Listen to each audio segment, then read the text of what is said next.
São duas linhas importantes de investigação para determinar as causas do acidente, né, Cláudio? Exatamente. Mas tudo isso é necessário mesmo, né? Eu continuo muito intrigado sobre o papel da Estadual de Transportes de São Paulo, né? Eles apenas admitem, como já informamos ontem, que a empresa não tinha autorização para fazer transporte de passageiros, mas o fato é que fazia, né? Então, para que serve essa agência? Porque sabendo que fazia o transporte ilegal de passageiros, por que não impediu? Por que não apreendeu o ônibus? Por que não confiscou? Por que não meteu na cadeia os responsáveis por provocar tantos riscos às pessoas? Afinal de contas, aparentemente, esses trabalhadores que eram da mesma empresa eram transportados rotineiramente pela mesma empresa, né? Isso mostra que, além dos eventuais responsáveis pelo acidente propriamente dito, há aqueles que contribuíram para isso. E entre eles, com toda certeza, está a Agência de Transportes do Estado de São Paulo. Importante citar, e eu até queria fazer uma pergunta para Isadora Venturini, que está aqui com a gente. Um fato novo que a gente vai dar no Jornal da Band é que o motorista do caminhão não tinha habilitação para esse tipo de veículo. É um fato importante que deve também ser decisivo para a investigação. E ele estava acompanhado de um ajudante, e essa pessoa deve ser uma testemunha-chave aí nesse caso, na investigação do caso. Eu queria saber da nossa repórter se ela pode dizer alguma coisa com relação também à operação, né? Porque é um número muito grande de vítimas, se esse local onde ela está teve uma força-tarefa para receber todos esses corpos, como é que está funcionando aí o processo, e se você está vendo, imagino que muita emoção por parte dos familiares e amigos que chegam para reconhecer esses corpos, né, Isadora?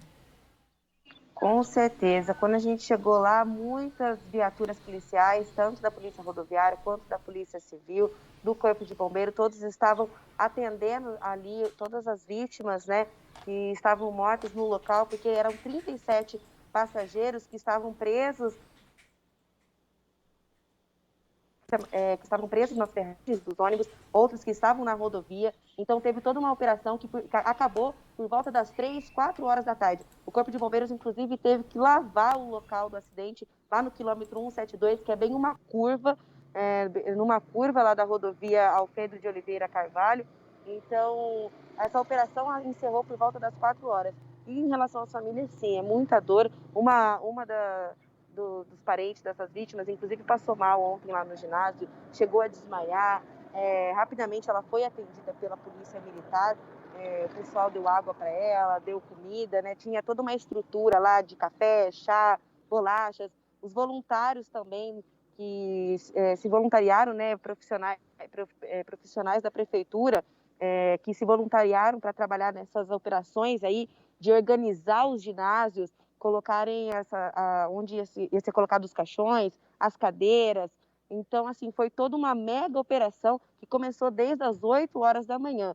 A gente até conversou com o prefeito, a gente perguntou mais ou menos quantos voluntários. Ele disse, olha, no começo tinham tanto e agora, até o fim da noite, cada vez mais munícipes, cada vez mais itaienses estão chegando para querer, para se voluntariar, para ajudar, porque uma hora é uma lâmpada, outra hora precisa de uma escada, outra hora precisa de uma água, precisa buscar isso.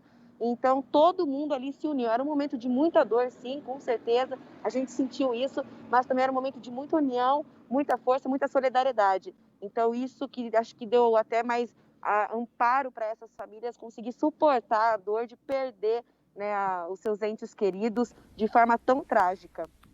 E a visão, né, Isadora, do local do acidente deve ter sido terrível, né? Com corpos espalhados, presos nas ferragens, não é?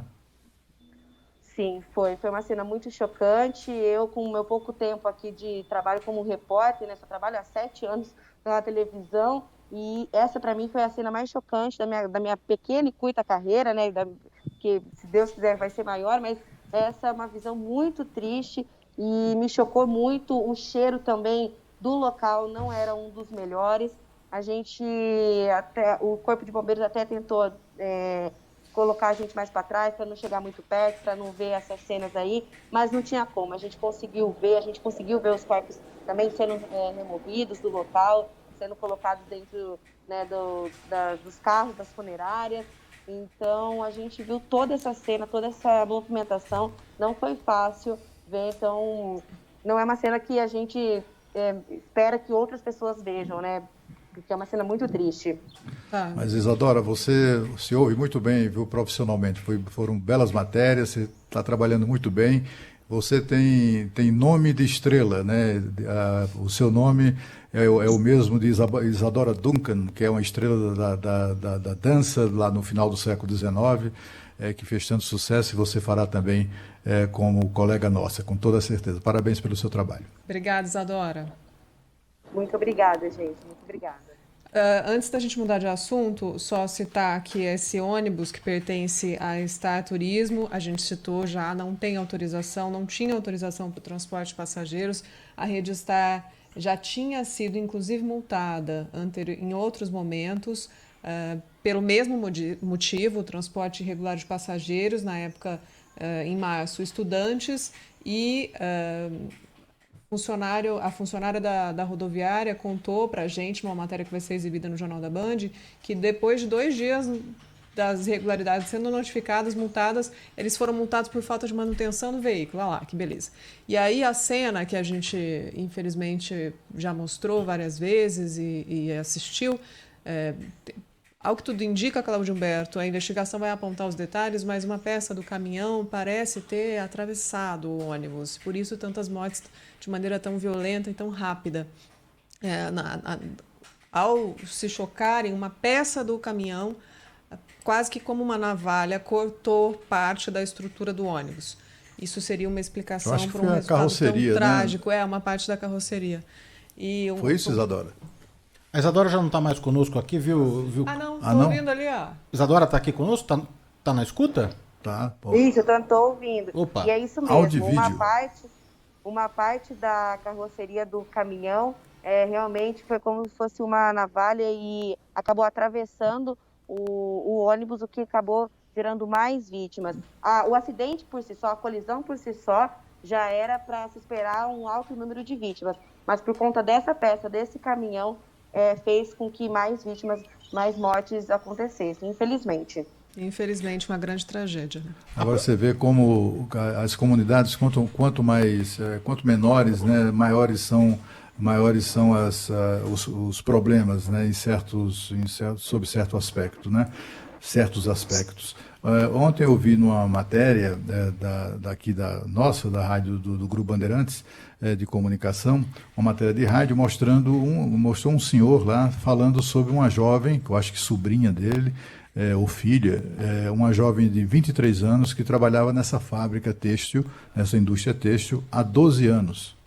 Aí eu fiquei pensando, ora, se ela faleceu aos 23, ela trabalhava há 12 na fábrica, né? Quer dizer, há crianças trabalhando nessa fábrica? Será que a fábrica também não observa isso, não observa a questão do trabalho infantil? E outra coisa que me intriga, essa indústria, ao contratar o serviço de transporte, não exige da empresa contratada a certificação de que ela está autorizada a transportar passageiros? Quer dizer, há tantas responsabilidades a serem apuradas nesse caso que, olha, isso vai demorar.